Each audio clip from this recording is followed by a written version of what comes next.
అదే RTV app వార్తల్ని క్షణాల్లో చదివే అవకాశం ఉంటుంది. ఒక న్యూస్ పేపర్, ఒక టెలివిజన్ ఛానల్ మీ చేతుల్లో ఎప్పుడూ ఉంటాయి. రేపు జరగబోయే 13వ తారీఖు పోలింగ్ డే సందర్భంగా ఈ రోజున చీరాల నియోజకవర్గంలో 3 వార్డుల్లో ప్రచార కార్యక్రమాన్ని స్టార్ట్ చేశాం.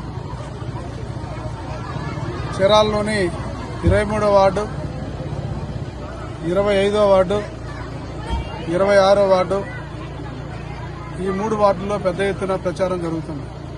పెద్ద ఎత్తున జన సమీకరణ జరిగింది.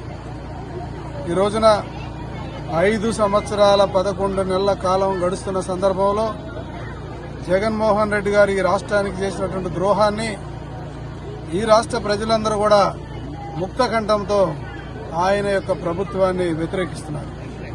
ఆయన చేసినటువంటి అవినీతి, దుర్మార్గ పాలనని ఎండగడుతున్నారు.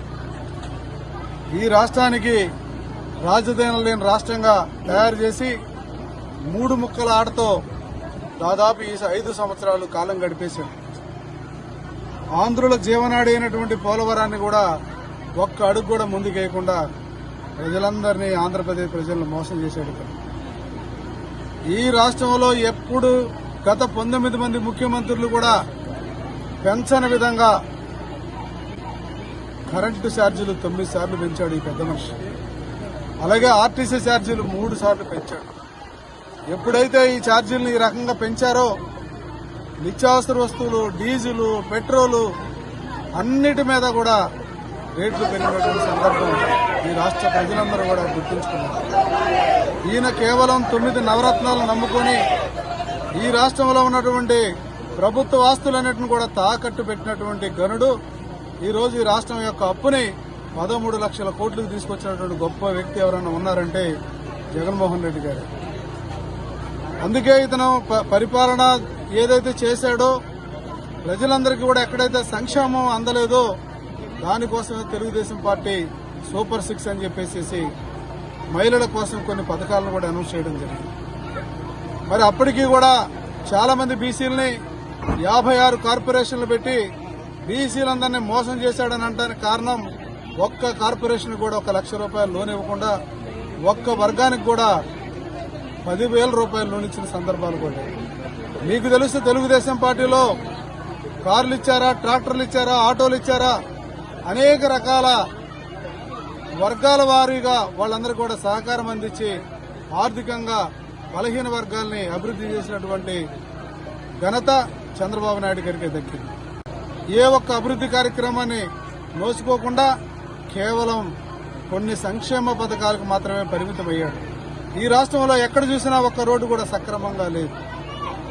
ఈయన వచ్చిన తర్వాత ఏది కూడా ఒక్క నేషనల్ హైవే కూడా రాలేదు. ఈయన ఇన్నిసార్లు కరెంటు రేటు పెంచినప్పుడు కూడాను ఎక్కడ పట్టుమని 10 సబ్స్టేషన్లు కూడా కట్టలేదు.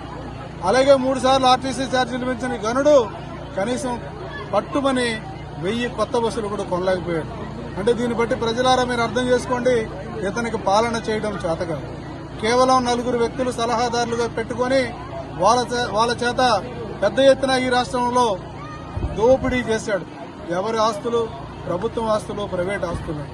ఎవరైనా కానీ ఈయన ఎదిరిస్తే పోలీసుల ద్వారా, వాళ్ళ అఫీషియల్ గుండాల ద్వారా ఎదిరించాడు తప్ప ఈయన చేసినటువంటి అభివృద్ధి ఏం లేదు. అందుకనే ఈ రోజు ఎలక్షన్ వచ్చింది.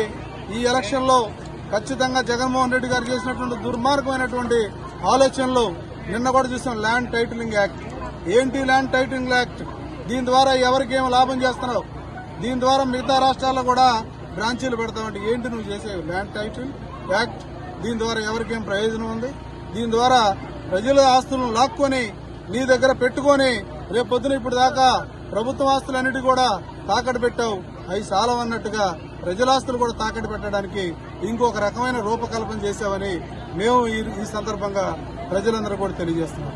పెద్ద ఎత్తున దోపిడీ, ఇతని దుర్మార్గమైన పాలన, ఇతని యొక్క ఆలోచన విధానాన్ని అరికట్టాల్సినటువంటి అవసరం ఈ ఎలక్షన్ లో జగన్మోహన్ రెడ్డి గారిని తాడేపల్లి ప్యాలెస్ నుంచి బెంగళూరు ప్యాలెస్ కు పంపించాల్సినటువంటి అవసరం ఉందని చెప్పి అందరికీ మనవి చేసుకుంటూ మీ ముందు నేను సెలవు తీసుకుంటున్నాను.